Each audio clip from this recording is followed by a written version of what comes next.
Hey, it's Jason. If you were to ask me out of all the Apple devices that I've used and tested, which ones are in my all-time favorites, the Apple AirPods would definitely be in my top 5. I use my AirPods Pro almost every single day. It's the one device I will go back home for if I left it behind when I'm going on a flight or I'm heading for the gym, and I'm still amazed at how well it does the things it's supposed to do. So I was psyched when Apple dropped the new AirPods 4, mainly because they had a version with active noise cancellation, a technology that Apple surprisingly does really well with. So I've picked up a pair for myself and I've been using these over the past week, and I want to go over how my experience has been to help you decide if the AirPods 4 are the right pair of headphones for you. But before we jump into it, a real quick plug for the JSL newsletter. I send subscribers a new full-res wallpaper every single week, as well as links to really good tech deals and random articles written by yours truly. It's totally free. Link to subscribe will be in the description below. Okay, first, let's talk about design and form factor. There's been some minor but important changes with the AirPods 4. Number one, you could see that the footprint got smaller as the case is noticeably more compact compared to the previous generations. This does make the AirPods 4 easier to carry around, especially if you're trying to fit them into smaller pockets. Now, the drivers themselves are similarly sized to the familiar AirPods of the past, but there is a slight redesign to the shape as Apple has tried to make it so these fit better in your ears. Now, I've personally never had fit issues, and the AirPods 4 fit fine in my ears, even when I'm super active or just trying to shake these out, so it's not a problem for me. They are so similar with the old design though that I feel as though if you had fit issues with the older models, unfortunately, I doubt these are going to fit any better. Now, with the smaller profile, there is a slight reduction to the listening time, as you can get around 5 hours on a full charge, a change from the 6 from the AirPods 3. However, the case still supports up to 30 hours of total playback, which is nice to see. And all to say, the AirPods 4 continue to be one of the lightest and most comfortable pair of wireless headphones I've tried. Most people who decide to go with the regular AirPods and not the Pro ones is because they don't like the discomfort of that silicone ear tip, and these are definitely more comfortable to wear over extended periods of time. Now, where you start to see some differentiation between the AirPods 4 and the AirPods 4 with active noise cancellation is the case. Number one, the case with active noise cancellation comes with the speaker at the bottom here. This can be used to have your case make an audible alert if you've misplaced them somewhere, making them much easier to find, which is surprisingly handy. This case also supports wireless charging, while the regular AirPods 4 case does not, which again is a super convenient feature if you have wireless chargers lying everywhere around the house. Now, it should be noted that the AirPods 4 with active noise cancellation, yes, it does support wireless charging, but it can't magnetically connect to a MagSafe charger like the AirPods 3. I don't think Apple could fit a larger magnet onto the smaller case, so even though it can still charge using MagSafe, it doesn't lock on like I want it to. But that's where channel sponsor ESR comes in to save the day. This is their new ESR Cyber Flick Lock case for the AirPods 4, and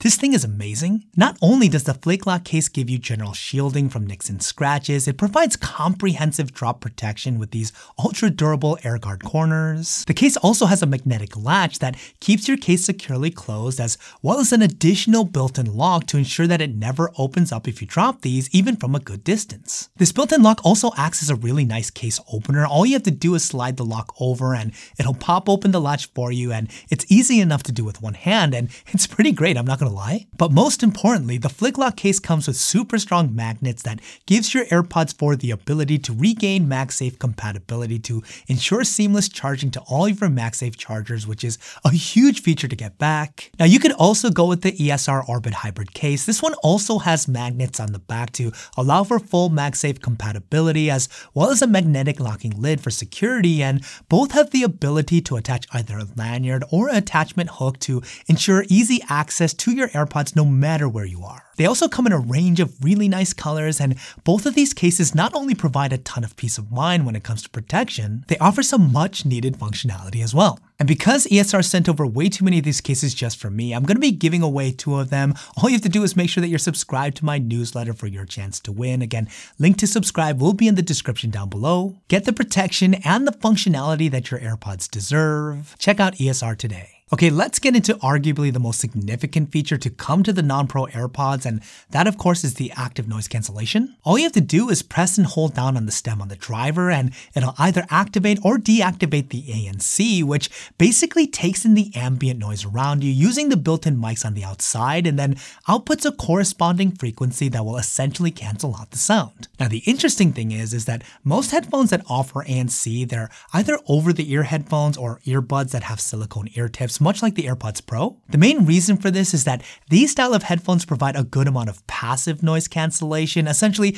a good amount of physical blockage of the ear canal either through the silicone ear tip or the ear cups. With the AirPods 4 not having either and being more loose, the seal that you're able to naturally achieve isn't that strong. And that's an important factor to manage expectations, as I'm just going to say it, the amount of noise cancellation that you're able to experience with these aren't going to be as good given this limitation, but that said, the ANC on these guys is surprisingly good. I was expecting a very minimal amount of noise cancellation given the form factor here, but the AirPods 4 take away a noticeable amount of ambient noise around you, especially when you're listening to something. It does a particularly good job at canceling out low-frequency hums, so think like an AC fan or an engine on a bus, and it accomplishes that take me away from this environment feeling that most are looking for when using headphones like these. Again, it's not as good as the AirPods Pro, but these can definitely make a difference if you're on a plane or in a loud public place and you're wanting a more private listening experience. And this is a big deal because, I'm just going to be honest, there are a lot of manufacturers that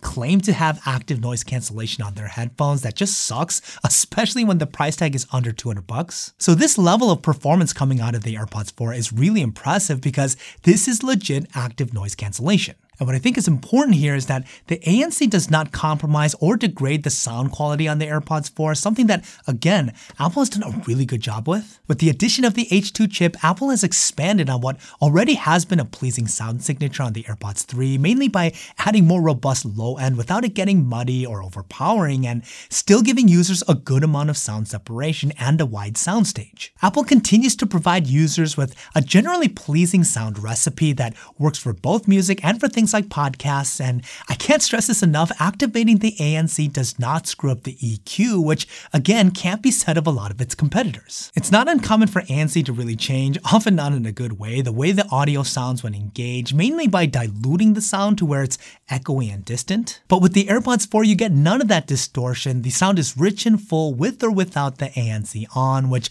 really speaks to the level of quality Apple is committed to when it comes to their popular wireless headphones. And at the end of the day, I think that the AirPods 4 with noise cancellation is a fantastic offering. I would choose these over the regular AirPods 4 because it's only $50 more and you get a lot of functionality for a relatively small price increase. Now, if you're okay with earbuds that use silicone ear tips and you want or require that max noise reduction, the AirPods Pro 2 are still the best option. But all to say, if you like the comfort of the regular AirPods and active noise cancellation would be a nice to have, these are a really good buy in my opinion. But hey, I am a self-professed moderate Apple fanboy, so I'm curious to know what you guys think. What do you guys think about the AirPods 4? Are you a fan like me? Or do you think they're not worth it? Curious to get your thoughts. Let me know what you guys are thinking in the comments down below. And in case you guys missed my reviews of the iPhone 16 and the 16 Pros, check them out here. They're going to help you be as informed as possible.